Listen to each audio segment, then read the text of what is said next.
presentation, little miniature presentation. You want to do that? Sure. Okay. While we let people log in. So we are waiting for the presentation before I start. Yeah. Oh, I have the little slide we always have. Do you want to do those, Yeah, or you want to do that a little bit later? Or you want to talk go about the ahead. Slack? In fact, we Go ahead. don't have, we can continue talking and things like that. We just have the as always the presentation to stuff. Whoop. Oh, sure. All right. Everybody see that? Yes, I Yep. can see.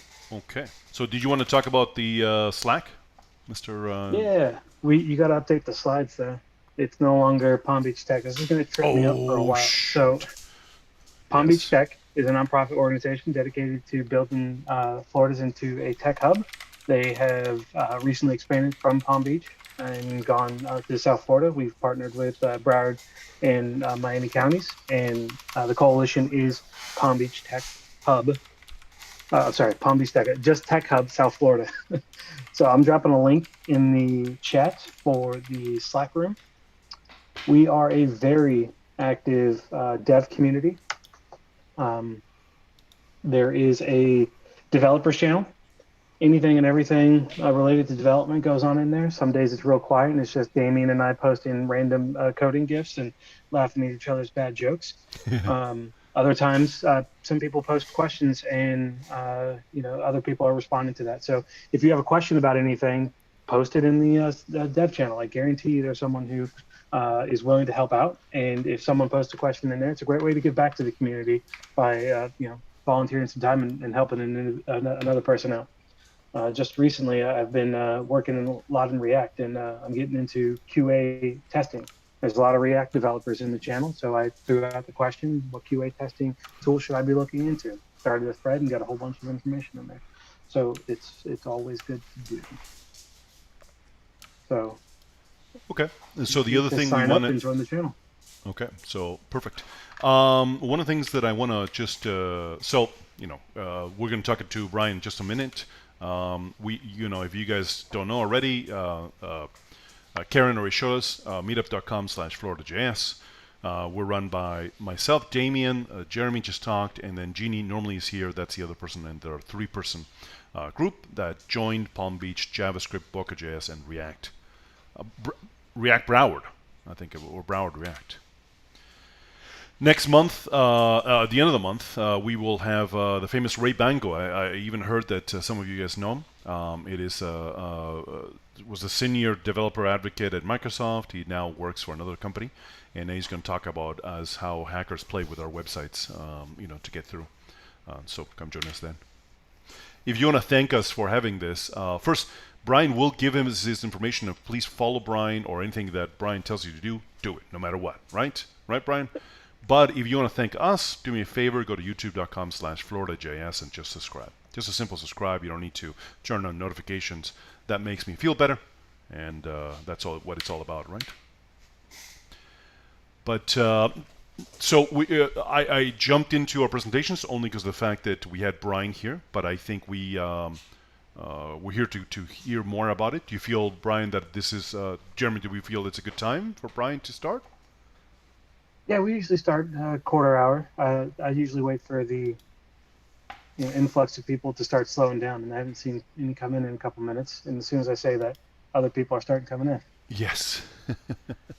Um, It's amazing. Everybody, I do apologize every so often. You might have to wait in line. I'm trying to eliminate that from the group. But it is something that if just bear with me. Last week it took me a long time to remember that, so there was a lot of you sitting there, and all of a sudden I pressed a button, and boom, 30 of you showed up, which I really appreciate. yep.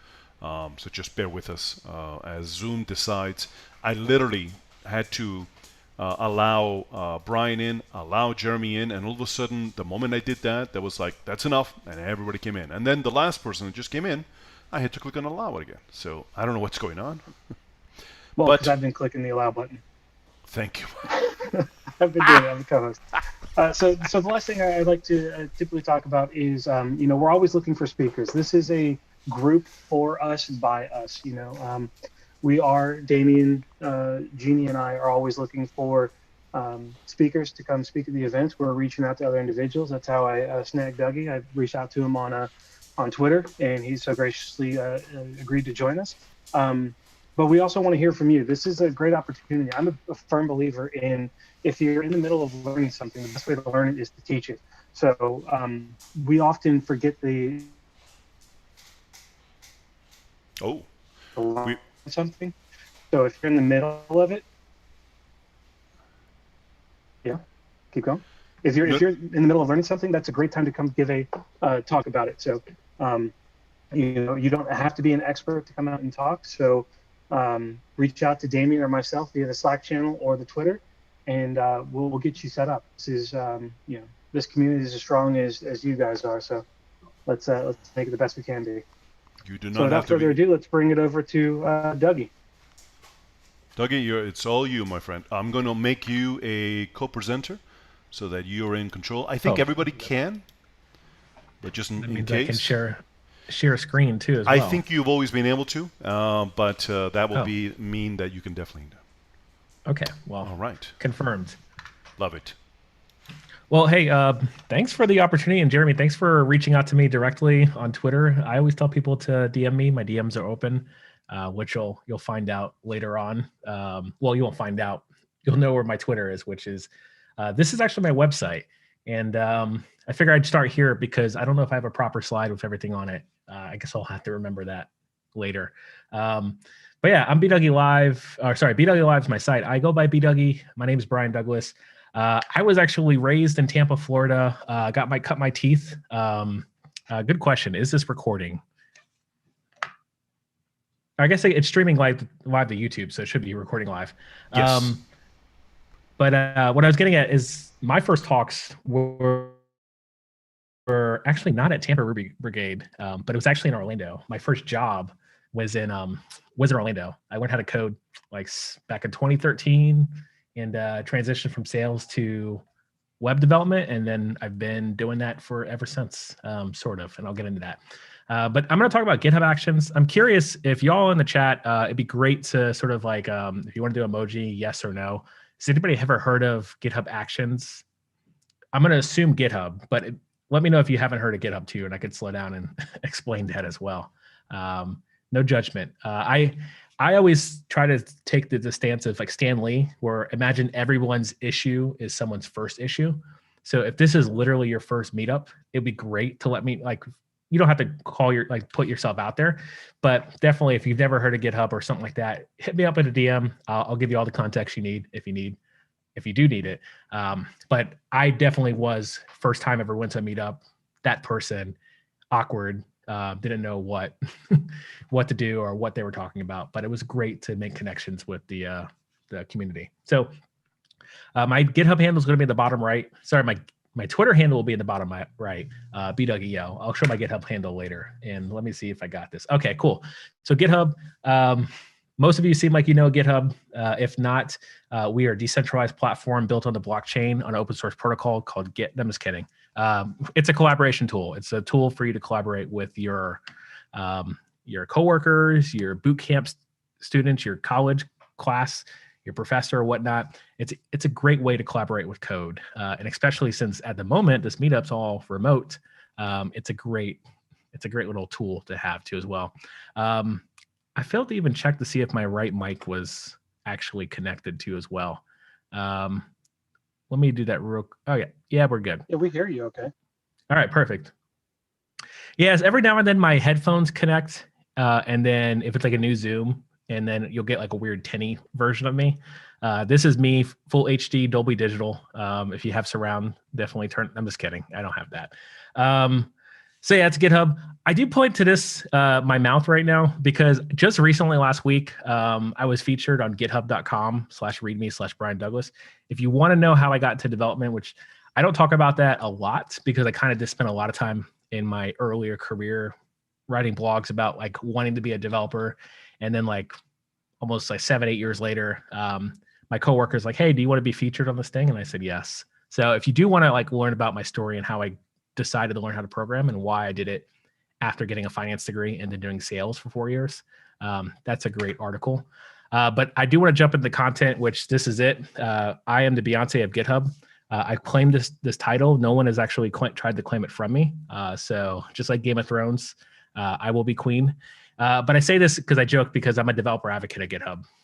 Specifically, I'm a Beyonce advocate. But seriously, my goal is to educate GitHub users about new features, existing features. So there might be stuff I show here that you're like, I've been using GitHub for 10 years and I've never knew that you could assign people to issues, which it's happened before in a conversation.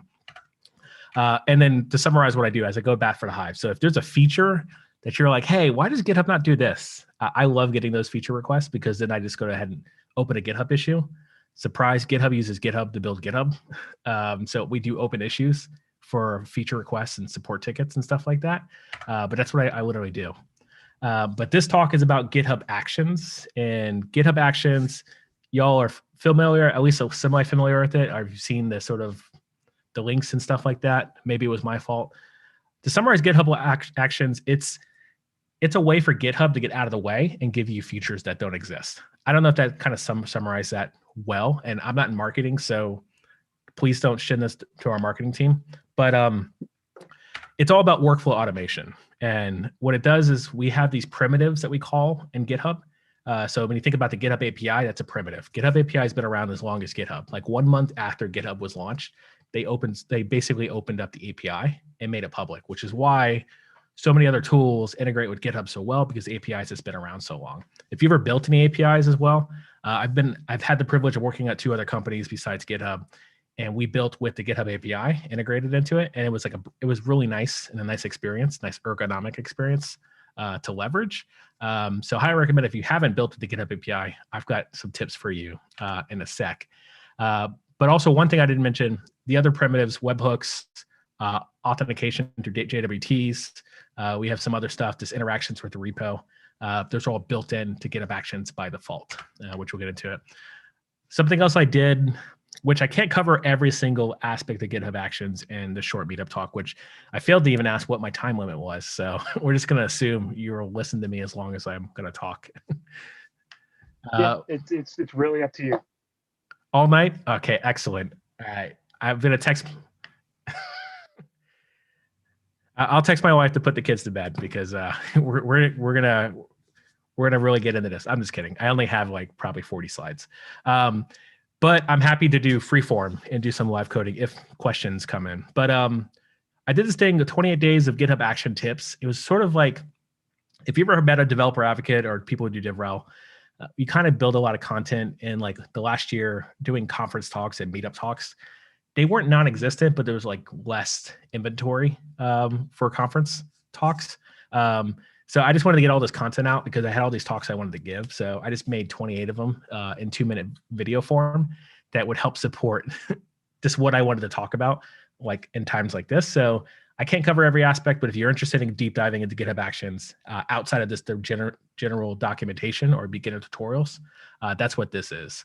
So definitely take a look at that. One of the actions that I actually showcased that I built was how I automate my storybook, which is my design system. So if you aren't familiar with storybook.js, if you do any, this is Florida.js, so I guess I can make some assumptions. But if you're doing any front-end development, the idea of the design system, you build your components up front, so that way you can have them reusable across the team. GitHub, we actually have a design system called Primer, which not a lot of people know about, but it's completely open source. If you wanted to rebuild GitHub with the same UI, you could with Primer, which I should probably do. That'd be a great little example app, nice little weekend project. But some people might know Bootstrap. Bootstrap is kind of the predecessor of the Primer. The guy who created Bootstrap works for GitHub. He led the design team for a short amount of time and created Primer, and that's why GitHub looks so consistent across the board. But this article is really about how I took my design system and automated it to deploy. So every time I can show this, show the actual YAML later, but every time I push or make changes to my components in my React app or make changes to my storybook components in the storybook folder, I actually deploy a new version of my design system, which looks like this. I didn't show the project itself, but I have this project called opensourced.pizza. Actually, I should have practiced that .pizza. And it's a project really to encourage open source contributions, really to manage your open source contributions. I'm working on something that will hopefully encourage contributions, but I just started it, so it's not really that good. I would not recommend using it because you can't use it right now. But that's my design system. I automate that. The other option that other idea of like GitHub Actions to sort of get your brain turning in your ideas and your questions coming if you do have them is the Lighthouse action. Also, I am all for like if you want to stop me, unmute, ask me a question. Like let's make this interesting. You came to the meetup. If you want to get your answers, now is the time. So you won't throw me off if you unmute. Well, you throw me off, but you'll get an answer. But Lighthouse action is one that I like. That the Lighthouse tool is built by the Chrome team, well, subset of the Chrome team. And they manage this thing to be able to understand web performance within your application. So web performance and accessibility. And what's nice is that you could actually run the CI for Lighthouse, the Lighthouse CI, and you can get a Lighthouse score if it goes up or down every time you get a PR. And this is great because I take a lot of open source contributions and folks think that, TypeScript's the next greatest thing or this is the next greatest thing. If you add it to my project and the Lighthouse score goes down, then you have to answer questions of like, how can we make that better before I merge this PR? And I wanted that because during the summer in Hacktoberfest as well, I was getting a lot of contributions to my project and it's a front end UI focused one. And I didn't want to be on the hook of trying to figure out accessibility for something I didn't build or performance for something I didn't build. So I added this Lighthouse action to automate every time I have a PR. It actually deploys a version to Netlify deploy previews. And at the PR time, I get a link. And that same deploy preview link gets added to the Lighthouse CI. And then it gives me a score based on that. And it's before I even get, like the PR opens when I'm sleeping. I get a Lighthouse score. I don't have to click the link. I know it's going to be good or bad. If it's good, let's move forward. If it's bad, let's address this before I waste my time looking at the UI. Let's make it right up front. And like, honestly, I recommend this for all types of teams. Like, let's just get this at the time of PR. Let's automate it to the point where we don't have to think about it. And I think that's a lot of times what we do is we take like linting as an example in our CI or Prettier or ESLint or whatever it is. And we don't have the, I guess what I'm getting at is like, I used to have this conversation with my engineering team when I first moved to San Francisco for that company. And we would have engineering syncs about how to do like basically how to do linting, but manually. So it's like, hey, should we do single quotes, double quotes? And we waste so much time in the meeting talking about this nuanced stuff that didn't matter. So like that is something you definitely discuss once, set ESLint rules yes. and set it and forget it. Yeah, exactly. I'm a fan of doing this in your editor where you hit Control S, it automatically formats. Yes, and that's what I have in my editor, and I want the rest of the team to do the same thing. So what I'm getting at is these examples are identify the repetitive task, like deploying a storybook because someone forgot, or linting your project, or adding a CI score to the PR comments. Like any sort of manual stuff, you can do with GitHub Actions. So think of an action and how often you have to repetitively do that thing, and then apply it to GitHub's primitives, which is GitHub Action. A lot of folks focus on CI when you think of GitHub Actions because it's a really good story. Like, hey, I wrote some Jest test or I wrote some testing library or whatever it is. I just want those to run whenever someone pushes to the project. Awesome story, easy to do. CI, it definitely works. But if I can continue down the path of trying to explain this sort of repetitive task stuff, I'm going to use the NBA as an example. And there's an idea of like full court layups. So if you're not a basketball fan, in South Florida, I get it. The Heat, they're okay. I was always a Magic fan growing up. But they've been garbage since, well, forever, since Shaq left, basically. I think Dwight Howard gave him a good run, but that was about it. He left. So let's not go down the rabbit hole of basketball, but full court layups. You take the ball from one side of the hoop, or from your side of the hoop, or sorry, the court, and you take it all the way to the hoop. Sorry. Also, I understand like not everybody might be a basketball fan, so just think soccer, but with your hands. That's basketball.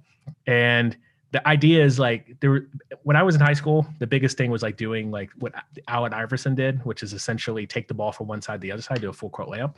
But there's 4 other people on the team. Why not automate portions that can be improved and improve that like in like having actual plays to your team?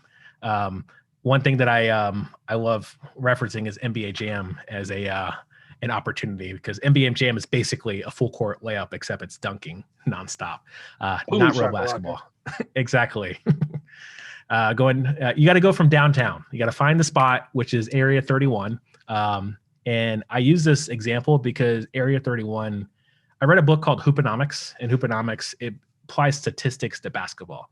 So they found that there's one spot on the court that you have 31% chance to actually get the ball in the hoop.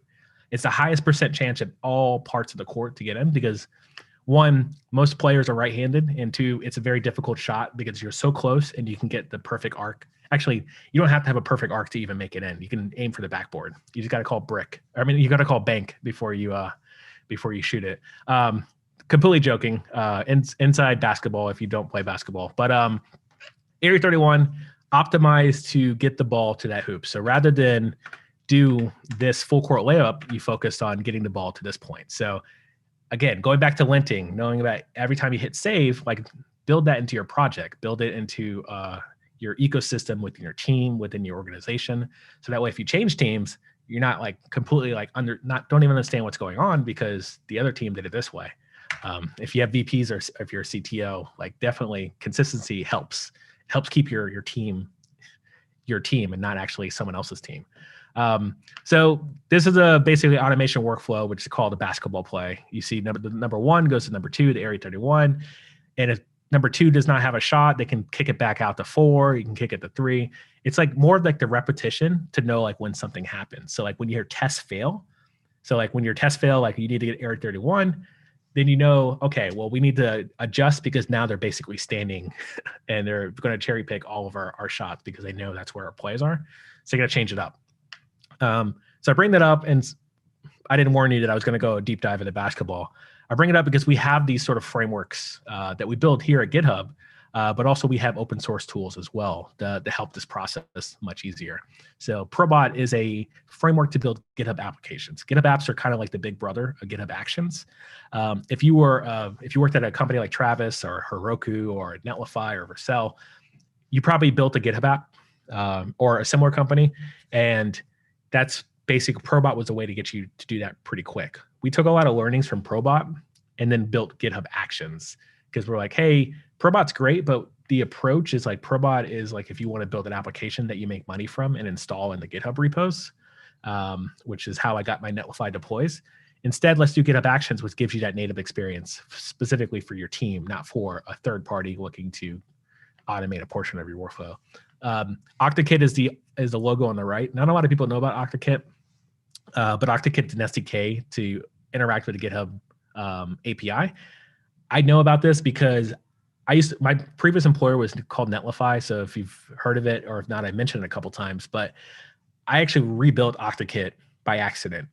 So basically I built an SDK to interface with GitHub's straight up API, which was not the way to go. It's probably look to see if someone built it already and then support that project through open source.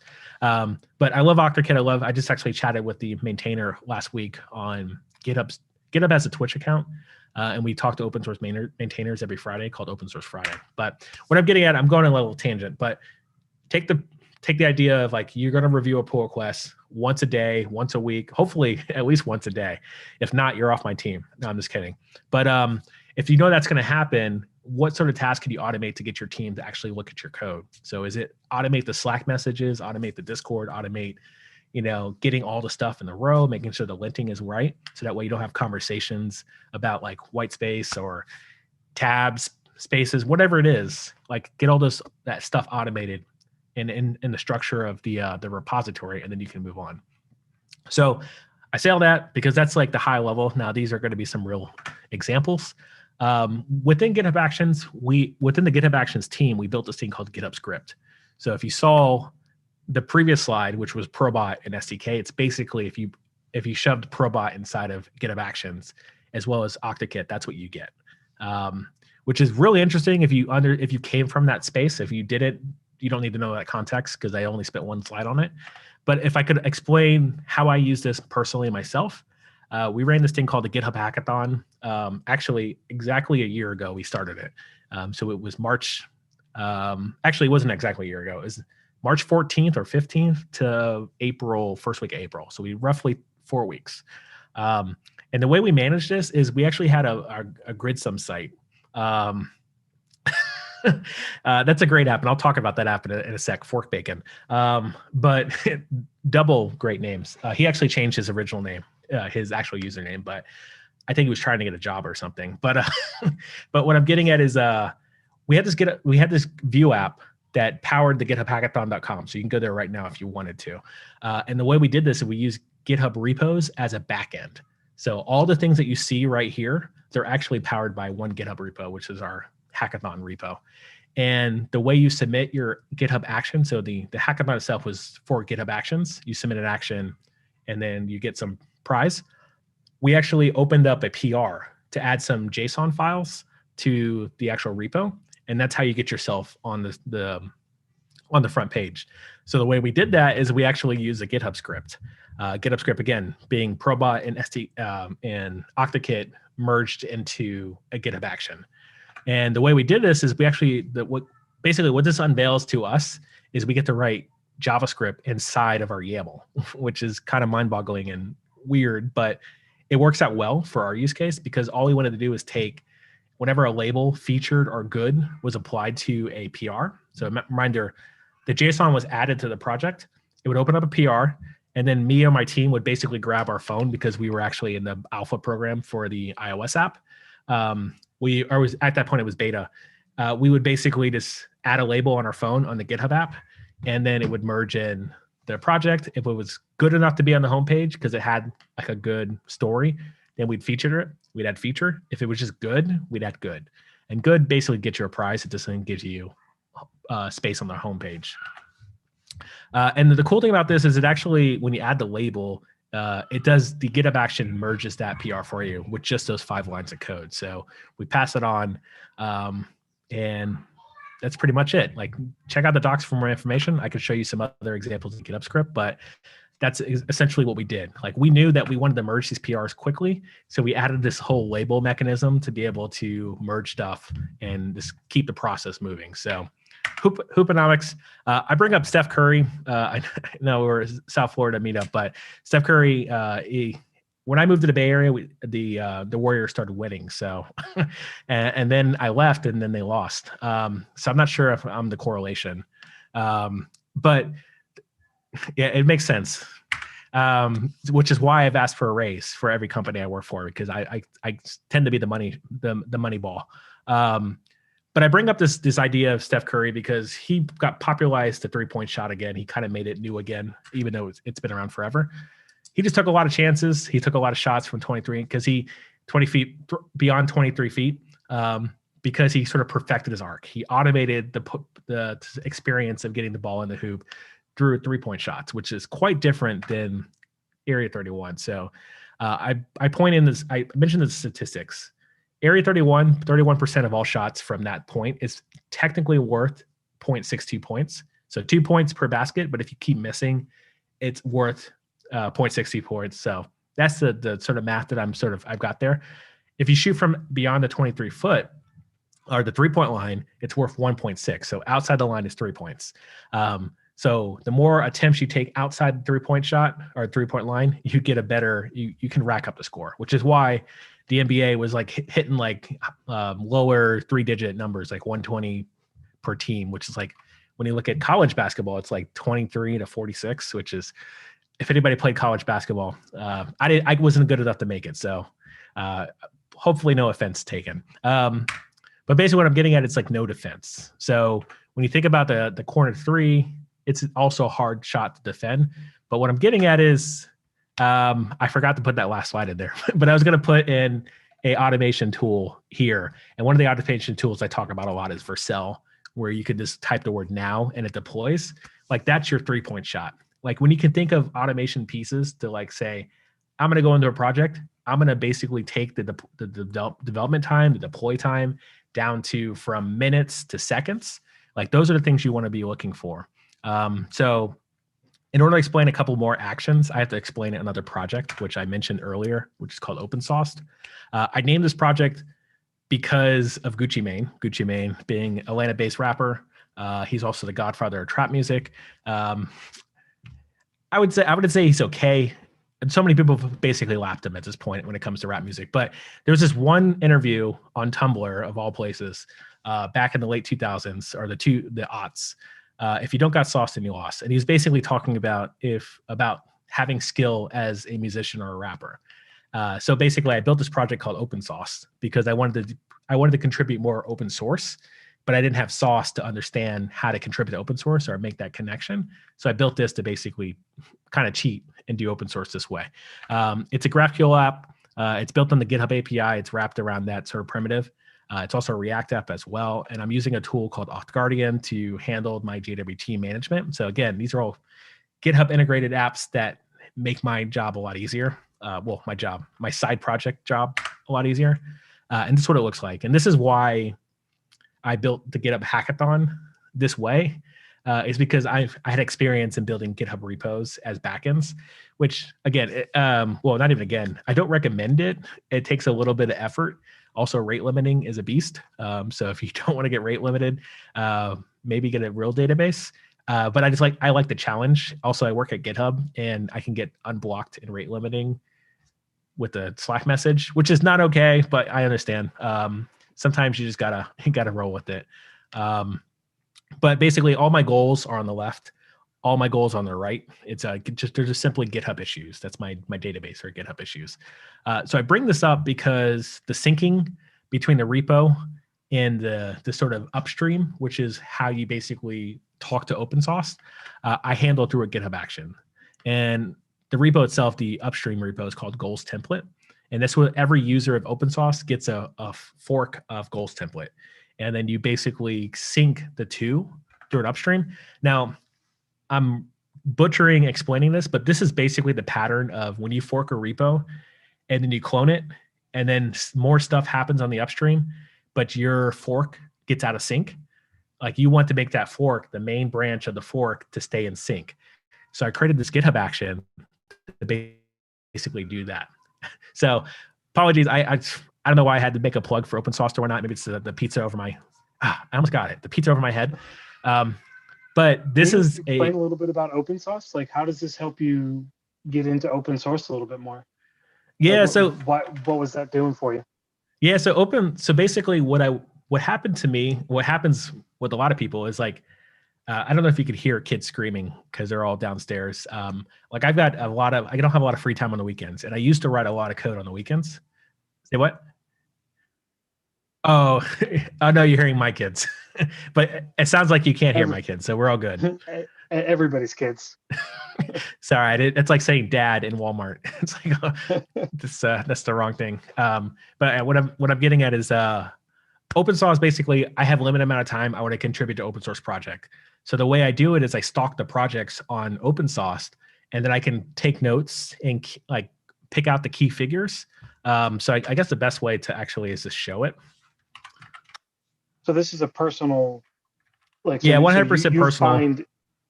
So you find projects you're interested in. This is a personal dashboard that keeps tabs on certain things, and then when you have time or you see something that you can fix, that gives you the ability to jump into it.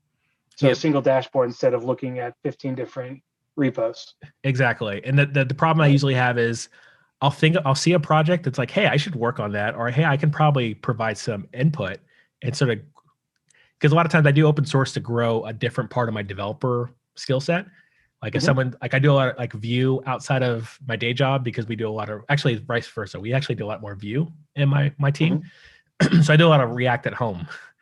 So like saving projects like Gatsby and be like, oh, okay, I'm going to grab an issue and save an issue. Gatsby is a big project, so it takes a while, but I could take some notes, hit save.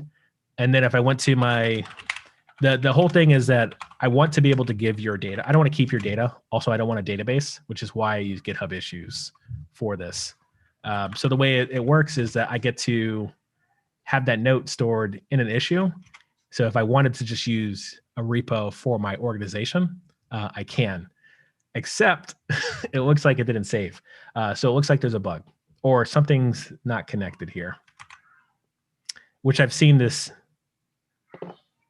All right. Okay. Who broke my app? Creates an issue on your system for you Yes. to remind yourself like where you want to do. Does this require you to fork the repo to start with, or are you looking at the No. main repo branch?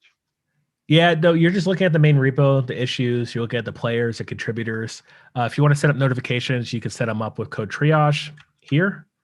Code Okay. Triage is a completely separate project that's been in existence for a long time, but it basically gives you some email notifications and updates that happens in the project. And then you could actually, I've already forked this repo, so I can see my fork.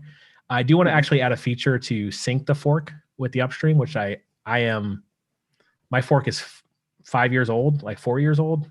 That's the last time I contributed to Gatsby, so not a great example. But that's basically what the project is. It's just a stock project. It's not very useful today.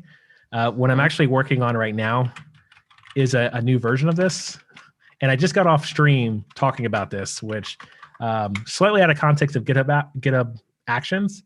But essentially, what this is the recommendation engine for open source. So instead of you bringing your own repos and stalking them, it's going to recommend repos for you based on what your interest is. So that's what I'm working on right now. And these are my light example. But again, this is all more me just want to have fun. I want to make the distinction that this is not GitHub building anything. Because sometimes I actually started building this before I joined GitHub. I gave a presentation at GitHub Universe about this one project, and then GitHub hired me. So if you want to know more about my story, I have a whole YouTube video about it where I explain how I got my job at GitHub. But also, I only have a couple more slides. I'm happy to answer questions too as well towards the end. But does the syncing the forks though, does that kind of resonate for anybody? Does anybody else have that issue or just me?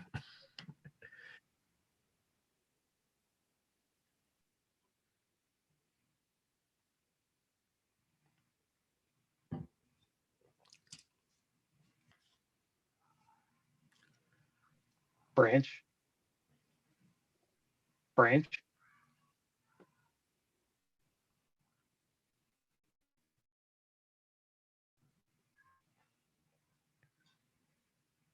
Yeah. Yeah. Yeah. The idea is this never touch the main branch. So if you do operate in forks, which some teams do, open source does, never touch the main branch because that's what you want to always stay up to date and have the most pristine Git history. And then your PR will not go to your main branch; it will go to the upstreams, which is the main projects. So I'm trying to build some guardrails around open source, so that way if anybody's sort of like, hey, I just want to contribute, or it's my first month writing code, but I want to contribute back to this documentation. The idea of pulling, forking, pushing, merging, rebase, you can get a little lost in the sauce, pun intended. So what open source is basically, it's going to be a subset of features and rules to help encourage people to do open source, but also get handheld a little bit. So moving along, because I mentioned I only have a couple more slides, and then I can show off actions, or I can answer questions. But I did want to point out that I do have a YouTube playlist, which I shout out to myself. I actually updated this from I Like Robot to BDougie.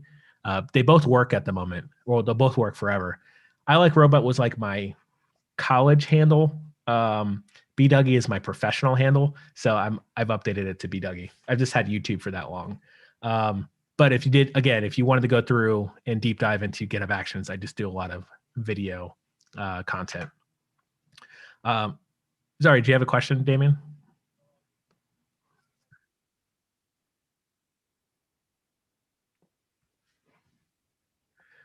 Was it the camera video? That was the first link you sent. Yeah.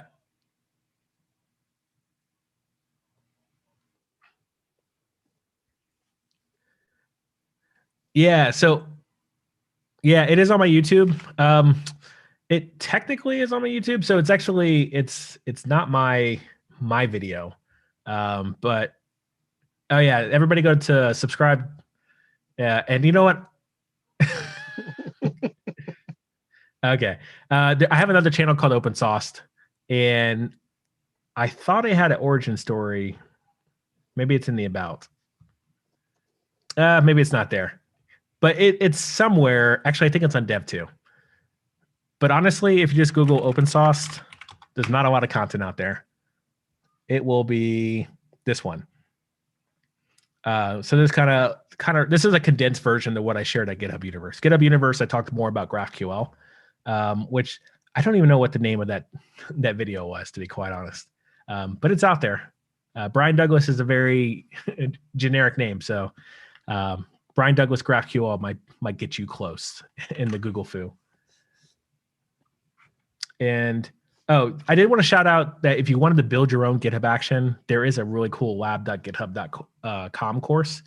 Lab.github.com, also not a lot of people are aware of it, and I realize that, but it's a lot of self-paced tutorials that are not video-based, they're all repo-based.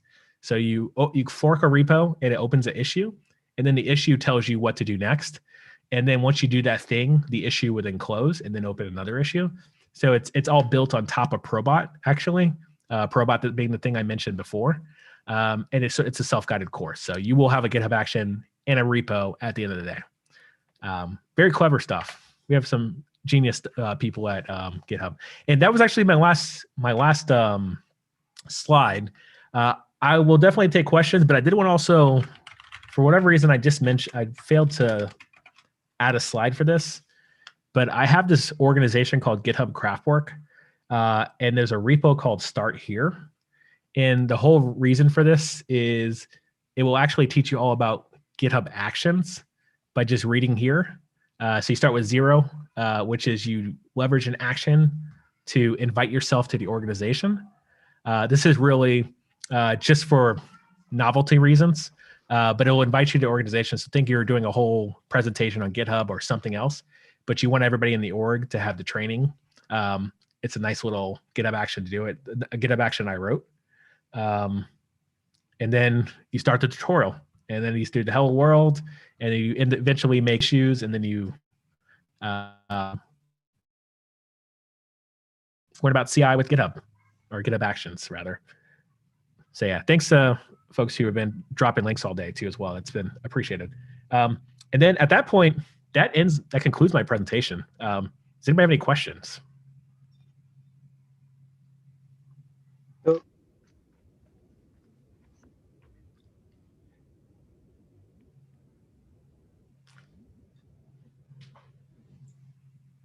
I got a question.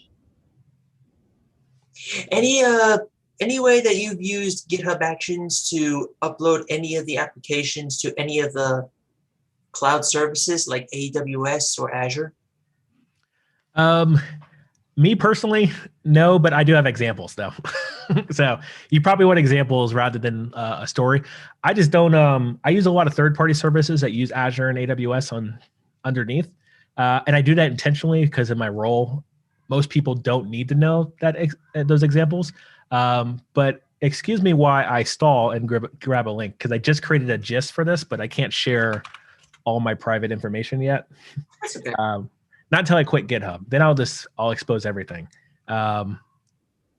So no, I definitely won't do that. Sorry. So here's a gist.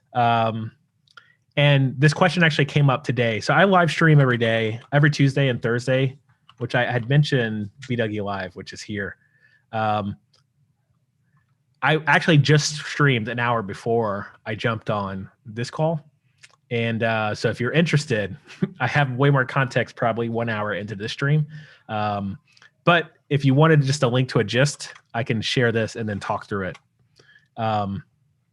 So this is not even the right one, is it?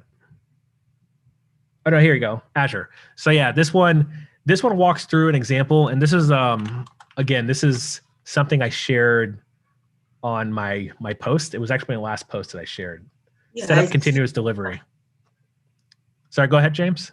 No, I'm sorry. I was just seeing it right now. The YML file. Okay, gotcha. Yeah, so if I mute myself and I sort of show a nice blurry fashion, because I'm not sure why this player is blurry, but if you wanted to set a continuous deployment and have the jobs that are dependent on other jobs and deploy to staging and have required reviews, that's basically what this article is about. But if I walk through this example, which is also in that video, and this is a good question because I didn't break down actions. So let me actually break down line by line. So, and all actions are basically YAML files that power either your CI or your CD or your automation that you're looking to do. Real quick, this workflow dispatch, anything in the on flag are basically events. So when I mentioned webhooks as part of the primitives of GitHub, like these events are the webhooks. So workflow dispatch is not actually a webhook. It's a manual trigger. So it actually adds a button into your repo where you can manually run this action, which I do have an example under bduggy / So I have a repo where I test. I do a lot of prototyping and testing just for throwaway reasons. And I just did this in no-op. So short CD, there we go. So basically this button right here is what workflow dispatch gives you. It just adds a button into your action tab, which I didn't break this down. I sort of made a lot of assumptions I probably shouldn't have. But if you do have actions enabled in a repo, you will have this tab. And if you don't have any actions installed, it will ask you if you'd like to set up a setup workflow or startup workflow. So that's how you'd want to get started. Which mental note, I should actually add that to my presentation because I'm sure you would want to know how to get started too as well, not just examples. But then these other webhooks are running on pull requests or on pushes specifically to the main branch. So if I have a feature branch, a release branch, the actions won't run. If I wanted to run on every branch, I would just delete line number 9 and line number 6. But because for testing purposes, I'm just going to do it on the main branch because I'm just trying to prove a point. And then within jobs, you can get up to 23 asynchronous jobs within an action workflow. I said 23, but I really meant to say 22. I always mix those numbers up for whatever reason. I have no idea why. But anyway, which means each job within this workflow and in any other workflow I have, they could all run at the same time, but only 22 of them. So which means 23 will pause and wait until number 1 is done or whichever one finishes first. So this is essentially, all this is doing is just setting up my, this action right here is called checkout. It's built by the actions team. And the other thing I should probably point out too as well, which I kind of really breezed through and didn't even explain a lot of the stuff, but that's why I actually pointed to my blog post because I explained everything over 28 days. But this is just a GitHub repo. So actions can be files inside your repo, or they can be GitHub repos pointed somewhere else. So if I went to actions checkout, you can see this is actually a GitHub repo that I can use. So if I wanted to use another action off the top of my head, which I know is an action I've used, which is called create an issue. If I want to automate it creating issues, so I have an example where my team, actually it's a real life example. My team is all remote. So I've got a team member in Melbourne, Australia. I've got a team member in Ireland, somewhere outside like Northern Ireland. And I got team members all over the US. So the way we do stand-ups is we do issues. So instead of us trying to like sync up and have a meeting every day, we open up an issue and then you just write in the issue, hey, this is what I'm working on. And we do that once a week. And I automate that on a cron job, which is another workflow event that you could do, where the issue opens up like clockwork every Sunday morning because of Australia, and then also closes on Friday afternoons because of America, because we stop working on Friday. So that was one of my first actions I built. Never had to edit it. It just works like clockwork. And that's my entire team is built around the fact that we're gonna open up, this issue is gonna open up, and we're gonna tell it what we're doing, and then it's gonna automatically close. And then our managers and everybody who wants to look at our team, because GitHub is all on GitHub, they can look at this issue. So that's one example. And then I'll briefly go through the rest of it. Like I could pick node versions. Caching is something you probably want to consider using the actions cache. So being able to cache your node modules. Installing dependencies using the cache. So the other thing is that the cache itself, it's actually checking to see if the cache was hit. And this is the output that's actually received from that. So you can actually talk from one job to the other job using the shorthand context. I'm blanking on the terms, but basically you basically this embedded context block that comes back. But then to answer your question, James, setting up a container registry, in this context, they're building a container using Docker, the Docker action. That container is now going to be sent to Azure, the Azure registry. And then we're going to deploy that to the registry using all the shorthand, which is all the context that we get when the actual running environment. The other thing I want to point out is like deploying for reviews. You can actually block deployments based on protected branches, which is another feature, again, that not a lot of people use. But in the context of this is great because if your main branch cannot be merged until James says, yes, this code looks good, then it won't deploy at this point. So you can actually block that. And there's a GitHub Universe talk that this actual code is taken from. It's called Continuous Delivery in GitHub Actions. That's the example that he goes through is what I'm showing right now. And then all this sort of Azure stuff, deploying the staging, you have separate staging environments. GitHub also has environments that, again, not a lot of people use. But I think the beauty of it is that GitHub Actions kind of take a lot of the features that we've been building for the past couple of years, and they're combining them into these nice archetypes of type features. Because it's funny because I've been using environments since they shipped, but not a lot of people know about them. Very cool. I got a couple of questions. Okay, that's good. Go for it, Jeremy. So the first question is, you mentioned Git Actions are a way to provide features and functionality that GitHub doesn't provide, right? What features and functionality does GitHub provide that we should be taking more advantage of before we try to create our own action? Is there a resource that we can look at for it? A resource.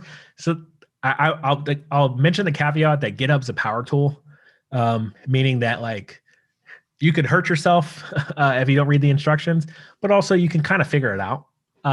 So, but with that being said, GitHub's been around for a while, where if you signed up for GitHub 10 years ago, GitHub has new features that you might not be aware of. It's like one of them being that we do have a Slack app that integrates, like my example of, actually I didn't use this example because it's already a built-in feature for GitHub. But if you want to notify your team that those PRs open, you could actually install the GitHub app on Slack, and it's built into your repos, and it provides all the context and the extra information in your settings if you want to manage that. Another example is like draft PRs, which I always use as like an action example as well. It's now a built-in feature. That's the other thing is like some of these actions and some of the GitHub apps that we've seen built by the community have become GitHub features after a while. So if you want to have a PR, but you don't want anybody to review it, you can actually make it a draft if you like. Okay.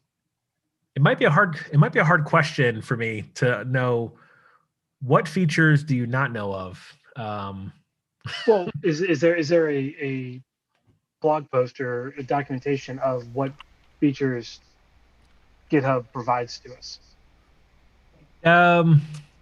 All the features, probably not. We do have github.com/features.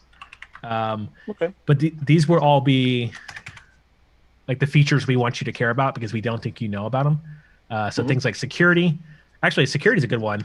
The security tab on your GitHub repo is something to pay attention to. So if you are using JavaScript, or actually if you are using JavaScript, it's a JavaScript meetup. You can actually check to see if there's any open security policies or advisories for any of the projects you're using. You might have heard of Dependabot. Dependabot is actually the same team, and they're actually working together to be able to share those publicly in your repo if you install it. But this is actually embedded into your repo to get these security advisories. So at the moment, I've got 0 because I'm such an awesome developer and I believe in maintenance. But yeah, there's some other stuff like GitHub packages is something else. If you want to deploy, if you don't want to deploy to NPM for whatever reason, like you have like a private package for just your team, but you want your entire team to have access to it in all their repos, GitHub packages is something else. GitHub Marketplace is a great place. If you have an idea for a GitHub app or action, you can actually host it on GitHub Marketplace. I didn't even mention about self-hosted runners. Actually, this is a great, they actually did update this a couple months ago. This is the first time I've actually looked at it. Okay. I'd also drop that link in the chat. Yeah, I'll drop this because I was about to mention this, and then I'll drop the features. Yeah, because this was underwhelming for a while, and it seems to have everything I should be talking about right here. But I will mention the GitHub roadmap too as well, which is another feature which you should know about, which is projects. And we basically have put the roadmap out publicly for anybody to see what we're working on in the future. So at the moment, I guess we're about rounding out March Q1. But yeah, it's Dependabot stuff.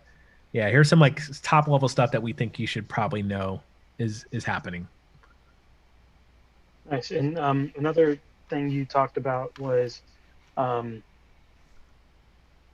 before writing something yourself, you should probably see if something already exists and fork from there or learn from that.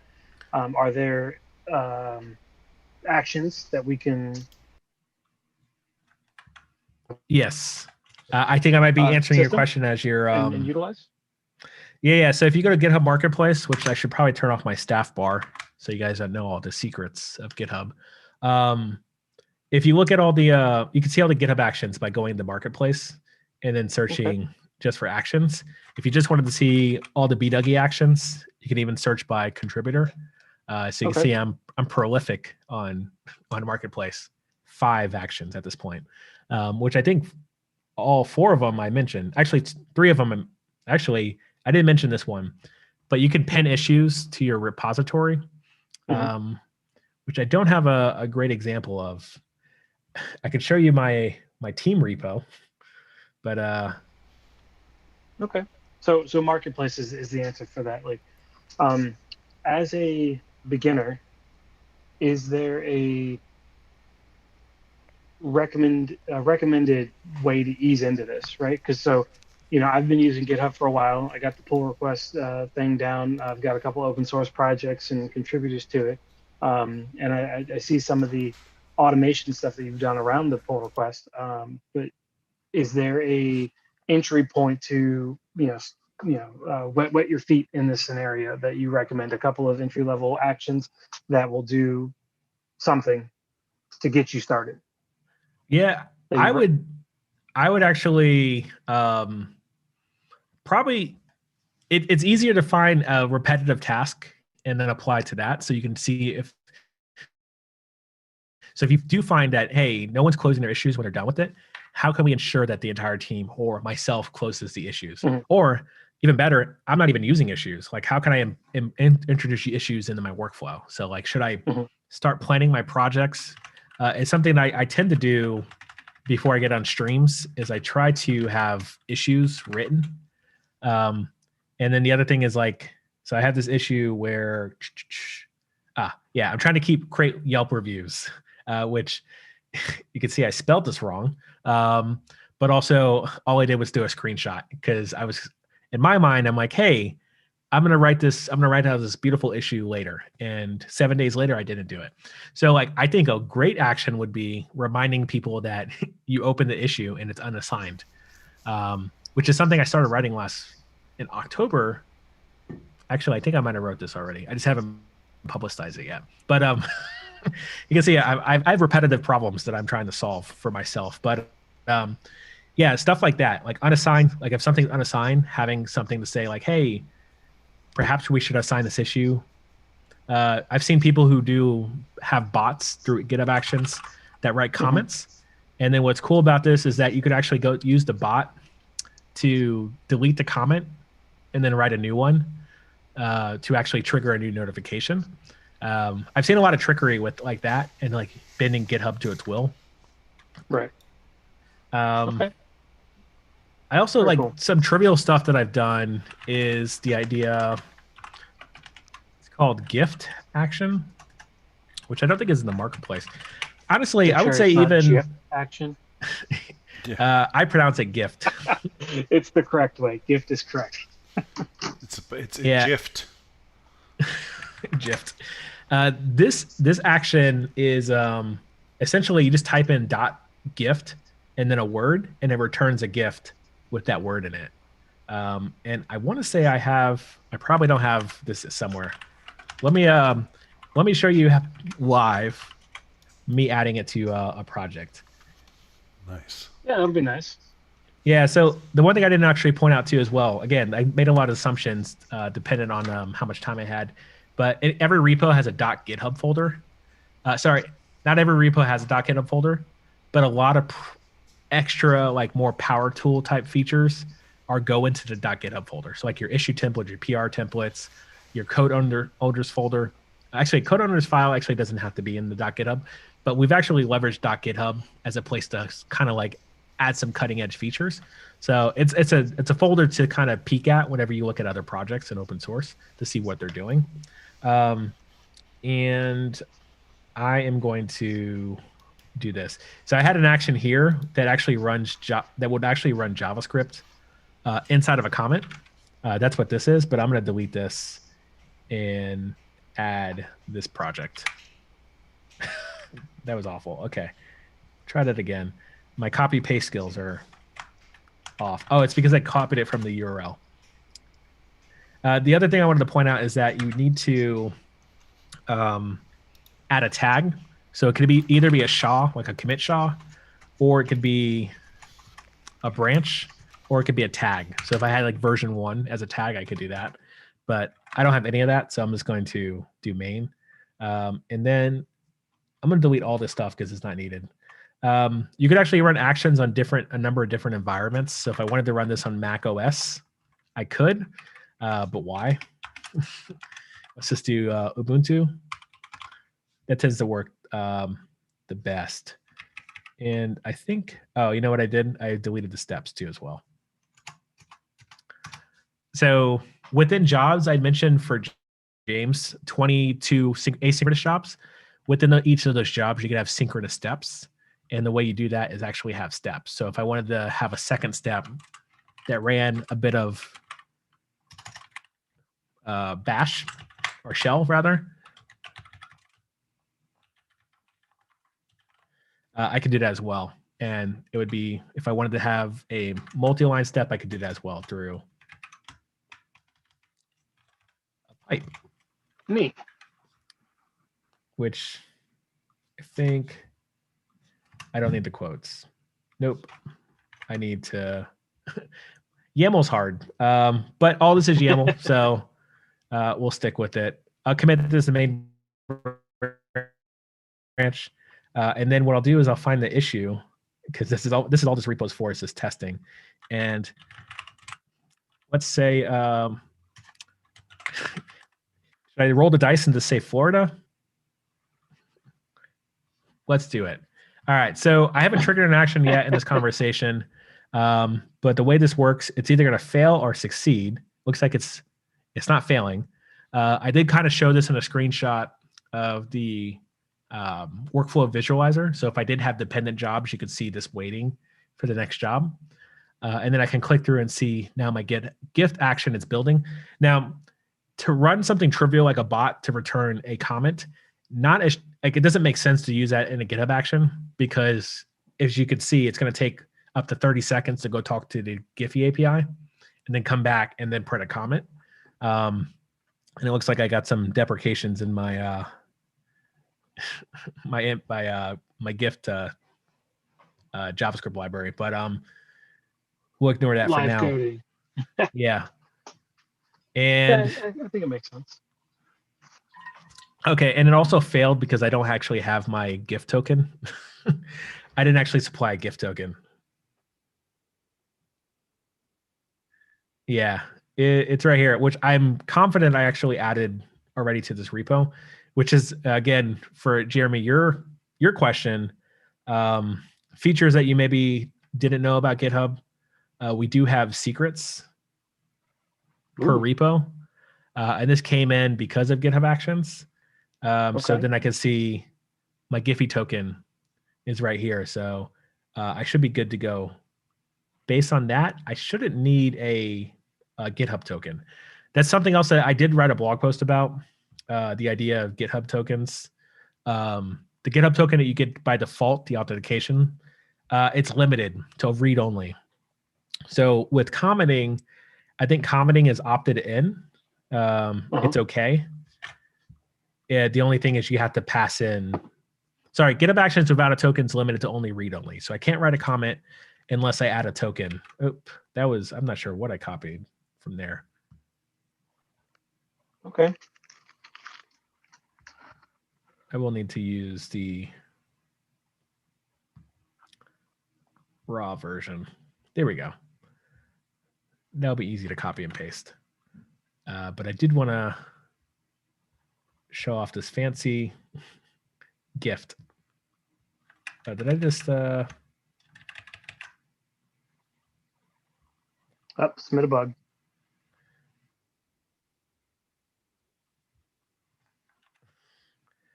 All right. Looks like this should be... Well, I'll get rid of this extra step because I don't need that. But that's where it went. Copy and pasting is not my forte, for sure. You think I would be better at it after so many years? After being a developer, that's all I do. Yeah. It's like, I don't know if Stack Overflow ever went down, I'd I'd be out of a job. Like the saying goes, if you got to think about the fact that the guy who built Stack Overflow or the lady that built Stack Overflow did it without Stack Overflow.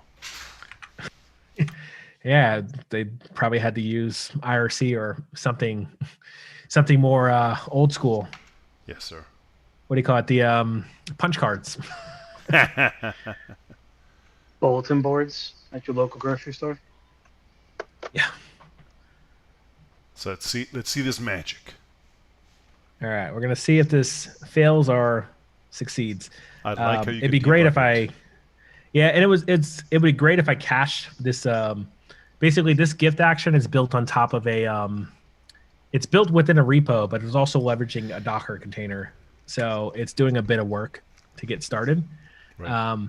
You don't have to use Docker to build actions. It's just that I've been using actions since the beginning, so I use Docker to build actions because that was the only way.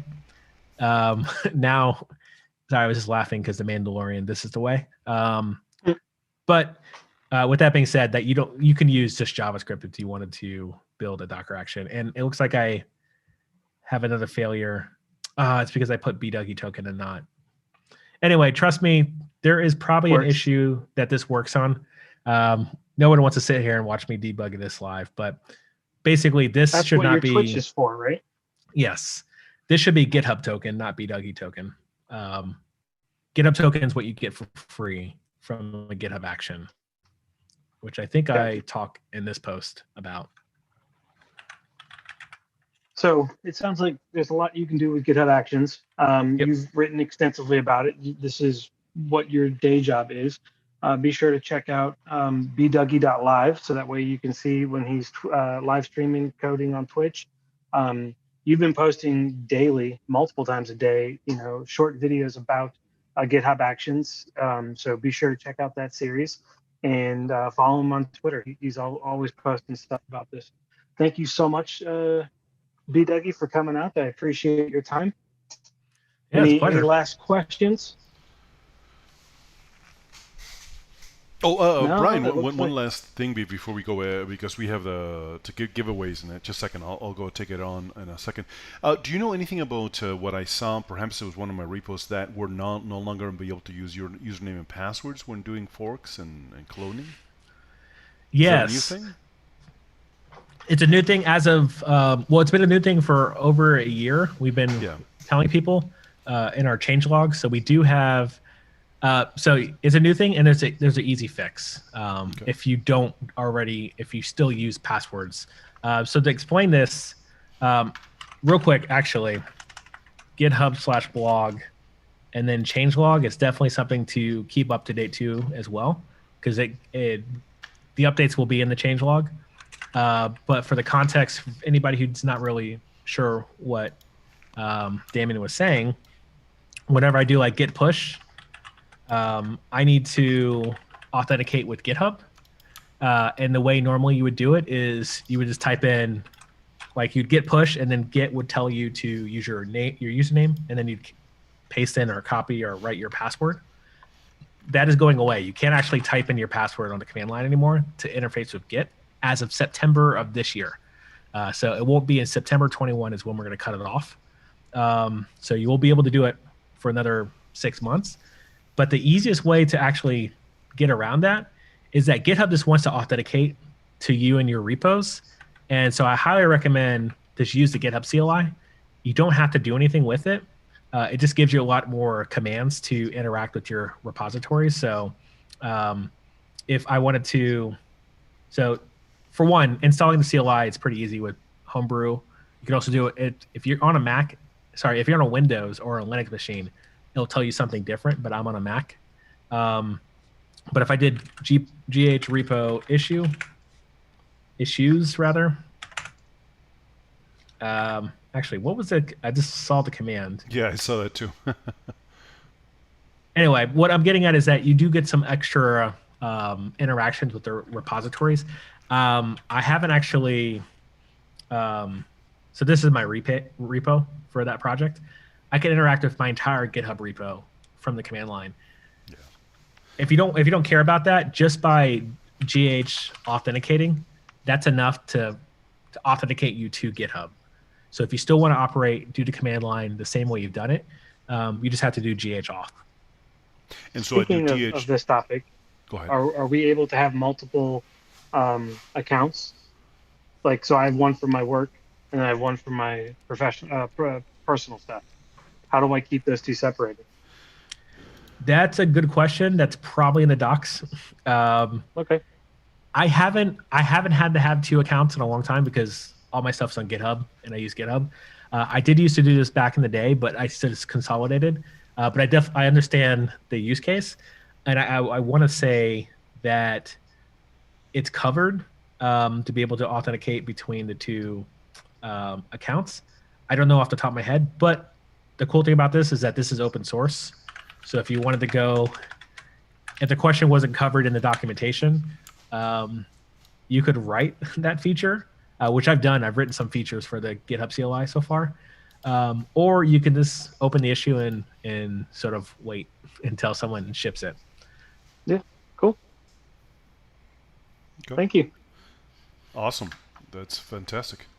Thank you, Brian, so much for this. What I'll do is, if you don't mind, I'll take over the screen, and then we'll go ahead and do what we always do at the end of the presentation, which is see yourselves. That's not what I meant to do. Let's switch it to... There we go. So, let's get you guys out of the way for a second. So thank you. If you guys want to join me at, and Brian, you're welcome to do so at win.floridajs.com. I'm going to go ahead and click on that. And, sorry, if I click on that, I get a ticket. That's not what I meant to do. So you guys will, if you go there, you'll see your name, your number of your ticket up here on the page, and then eventually we'll give away license to JetBrains. So as everybody does that, goes to win.floridajs.com and just goes there, clicks on OK, and their name appears. If it's before 7, don't worry, we have it. You will be able to be winning regardless of whether you see your number there or not.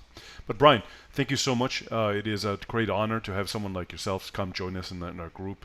You have, like I said, I love the camera. I love the presentation. Definitely going to sign up to the YouTube pages. I'll put some links on the YouTube stream, but if anybody wants to, remember that on the chat of Zoom right now, there's all the links that that Brian has shown us. So he can go ahead and you can go ahead and copy those, or just wait a little bit later. But that's great. Jeremy's leaving us. All right. No, so I was saying bye to other people. Thank you. I was going to say, well, you can say bye unfortunately. But okay. So it's time for picking some. Does anybody need more time to go ahead and go to win.floridajs.com? I think we got everybody. Perfect. Again, there's a license for JetBrains. James, did you enjoy your license? So far, yeah. Love it. I'm planning on expanding it to making the Angular version of the Florida iguana tracker that I was working on. Fancy. Nice. All right. I like that. I like what you're doing. One of these days, when you're ready, you got to present that at the next meeting. But let's find a winner here. That was the ticket that I had on the year, so I know none of you will get that ticket. If you do, if I'm wrong, let me know. Is there anybody with a 1? I have a feeling. I have ticket 1. Wonderful. Ethan, go ahead and contact me through either, are you on the Slack channel? Yeah. Perfect. Go ahead and find me on there. So it's techhubsouthflorida.org/Slack for anybody else. you get the winning prize of being able to contact us, me and Jeremy. And Ethan, go ahead and contact me, and I'll give you the license for any JetBrains product you'd like, with a year's worth of upgrades, and you can leave it for life. Brian, Thanks, you so Damien. much. Just want to say Fantastic. Go this for it. is Anthony Bazio. My Zoom is still logged in for my kid. Perfect. And sounds good. Sounds good. You could have told me that on Thanks. Slack as well. No, that so perfect. All right, I'll look all right. for your contact information, and we'll continue that. Don't forget that at the end of the month, on the 30th, we have Ray Bango. Brian, have you heard of Ray Bango? He's kind of in there. Was Yeah. I think former Microsoft employee you mentioned. for Twitter Microsoft, famous. former part of the jQuery founders team. So absolutely. So he'll be on the 30th. So you're in good company, Brian. So it looks like we're going to keep at the level that we have with bringing in Brian here. We'll sort of keep him on the same level in the next meeting, and we'll see what happens at the last one. Then all of a sudden we'll drop down to either me and Jeremy, which is a real drop down. Hopefully, your ears won't pop when that happens. Thank you, everybody. Jeremy, you going to say any other words? No. Thank you, everybody, for Have a good joining night, us. everybody. Thanks for coming out. Thank you so much. See you later. Thank you, Brian.